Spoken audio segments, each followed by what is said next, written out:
All right, what have we learned so far?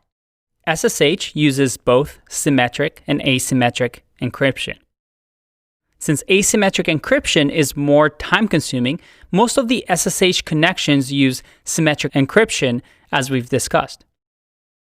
The idea behind is that asymmetric encryption is used only to share a secret key, and then finally using that key, that is symmetric encryption, for further communication so it's fast. Now, once a secure symmetric communication has been established, the server uses the client's public key and generate a challenge and transmit it to the client for authentication. If the client can successfully decrypt the message, well, it means that it holds the private key required for a connection. Then the SSH session finally begins. So we finally have this secure tunnel. Everything's happy and we can communicate in a secure way. One problem though. Someone can sit in the middle and pretend to be the other and tamper or modify the message. If they somehow convince the client that they're the host and the host that they're the client, they can just have this key exchange between one another and the information can flow through that middleman.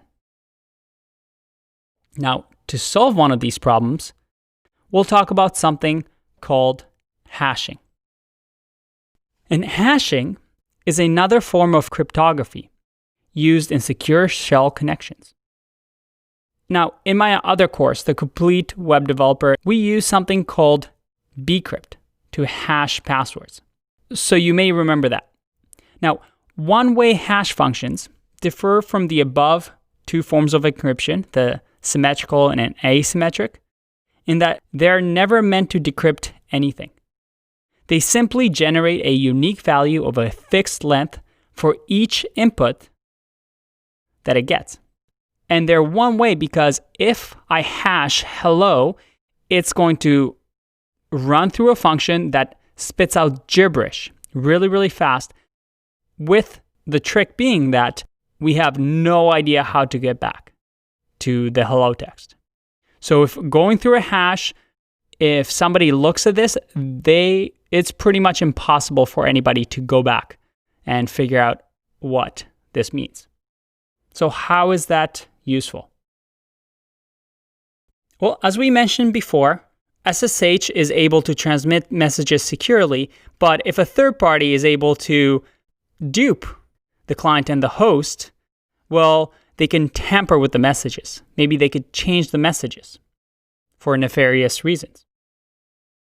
Luckily for us, using the third technique, hashes, we're able to verify the authentication of the messages. So the bad person can modify our messages. This is done using something called HMACs, or hash-based message authentication codes. I know it's a mouthful. These names are getting really, really confusing. But the gist of it is this. Using a hash function, each message that is transmitted must contain something called MAC. And this MAC is a hash generated from the symmetric key, the packet sequence number, and the message contents that we're sending. So let's say this client is trying to send the password with the host and they've already established a symmetric key for secure communication. Well, using the packet sequence number, the key, and then whatever text I'm sending, in this case, let's just say we're sending the password, I combine this as an input into a hash function, and this function is going to spit out some piece of string that means absolutely nothing. And now this is sent to the host. But this means nothing, right? So how can the host check that the message hasn't been tampered with? Well, what they can do now is, because they have the same information, they can use their own symmetric key, which is the same as the client's. They can use the packet sequence number, again, which they both know. And then because this message was sent through SSH, they also have that message that was sent. So now they run it through the same hash function again, and once it calculates it, it's going to see, does what I just generated match what the client's hash was? And if it does match, well, that means that this message was not tampered with. Because at any point, if the password, even one letter, even a capitalization was changed, this hash will be completely different. And that is one characteristic of hash functions. Change any single thing, no matter how similar the inputs may be, it's going to spit out a completely different number. Now, learning everything we have up until this point, we should understand what's going on when we type in SSH at IP address. Or do we? You see, up until now, I may have lied to you a little bit.